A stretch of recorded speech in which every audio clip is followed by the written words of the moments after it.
and welcome. My name is Ethan Terman, and this is my partner, Mallory Brown. And today we're going to be presenting our Shrine of Memory project. So a little bit about us before we get into the project. My name is Ethan Terman, and I am a current sophomore at VCU, and I'm majoring in psychology, I'm minoring in history, and I'm on a pre-medicine track. I plan on either going to medical school or receiving a PhD in clinical neuropsychology. Both of my parents have served in the military, and my family has an extensive military past. So conducting and acquiring the research for this project was very important to me. Hi, I'm Mallory, stated before, and currently I'm a junior at VCU. My major is psychology, and I plan to get my master's in experimental psychology. And like Ethan, both of my parents served in the military, more specifically the Marines, and currently my brother serves in the Navy. So our sailor is Camillus Kennedy Jr. He was born on March 13th, 1921.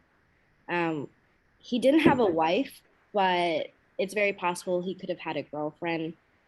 He graduated from West Hampton High School. He went all 4 years. And when he was 19, Camillus worked at a drugstore as a clerk. And then right before enlisting, he worked at a railroad company. And then right at the bottom left, you can see a picture of West Hampton High School. So a little bit about his immediate family. His father was named Camillus H. Kennedy. His mother was named Grace May Bolts Kennedy. And he had many siblings, Grace May, Dorothy, Joyce, and Jean, who sadly passed later on, Robert, and at the bottom, you can see Richmond in the 40s. So I believe that's broad, and you can see it's very lively with activity. Okay, so his rank and role in the U.S. Navy during his time of service. Camillus was an aviation radioman and an airship rigger, or an airship rigger, and his job was to repair any tears in the skin of the blimp or a blimp, whichever he served on, and maintain the infrastructure of said blimp. This job obviously has become obsolete, but at the time it was vital for U.S. military operations overseas. His job as a radioman was to transmit and receive radio signals, process different types of telecommunications aboard ships or aircraft. And this was a vital role during the war because it allowed the Navy to communicate effectively and expand the range in which they could see. And So up above on the right is a Navy airship. They were used for a lot of things, such as search and rescue, mine sweeping, scouting, escorting convoys, and taking out enemy submarines. It wasn't uncommon for them to accompany civilian and military ships for extra protection. And real quick before we move on the left, you could see a picture of a serviceman, who has the actual rank and role and duties as Camillus would have had. And you can see the badge or the rank on the bottom left. And right here is his draft card. So it has his name, his address, telephone, date of birth, emergency contact, and former employer and job. Okay, so there are many reasons why Camillus could have served, and we have narrowed it down to the following. It can be assumed that one of the reasons he would have chosen to serve in the military was that his father was a veteran of World War I and served on the Western Front.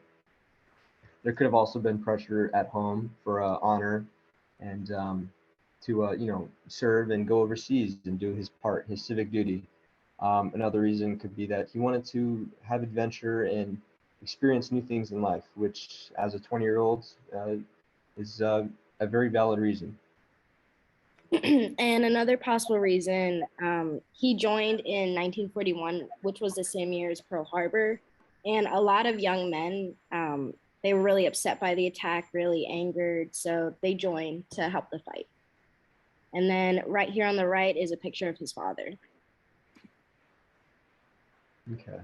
Our fallen soldier. So before I get into the text here, we have a picture of him. You can see he is in uniform. That is Kennedy or Camillus right there, actually. And there's a newspaper excerpt that talks about his actual death. And well, he unfortunately died at the young age of 22 during a flight over the Atlantic when his plane crashed.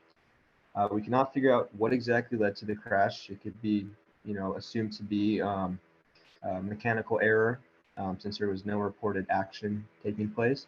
His family was notified of his death on the 23rd of October, 1943. And these newspaper clippings came from the Times Dispatch from right here in Richmond. All right, so we just want to thank you for listening, and we want to also remind everyone to never forget the sacrifices of our nation's men and women who have and are currently serving in the United States military. Thank you for your time.